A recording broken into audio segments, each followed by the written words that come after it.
Juma kuni Sayyidul Ayyom kimga u? O'sha kunini ibodatini qoyim maqom qilgan odamga u. Juma kuni soat 10 kam 1 gacha bozorini qilib, apil-tapil ozon aytayotganda kelib juma o'qigan odam, u haligi unga Sayyidul Ayyom emas bu kun. Unga Sayyidul Ayyom degan nisbiy ozgina farqi bor Sayyidul Ayyomligi. U Sayyidul Ayyom kimga Sayyidul Ayyom? Shuni Sayyidul Ayyomligiga yarasha o'sha kunga alohida e'tibor berib, o'sha kunning ibodati, zikri, duosini, xutbasini, suhbatini maromiga yetkazsa, keyin u sizga Sayyidul Ayyom bo'ladi. Jumasini o'qimasdan yurgan odamga u Sayyidul Ayyom emas, balki kunlarning eng yomon kuni bo'ladi.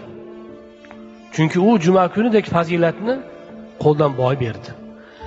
Koshki shu juma kuni bo'lmasdan shanba kuni yashasa, o'sha fazilatni boy berishlik baxtsizligi unga ro'para bo'lmasdi balki. Allohning marhamati jo'sh ursa-yu, u g'aflatda yuribdi, jumadan bexabar. Bu odam uchun u juma Sayyidul Ayyom bo'lmaydi. Juma kimga Sayyidul Ayyom? Juma kunining ibodatini maromiga yetkazgan kishiga Sayyidul Ayyom bo'ladi.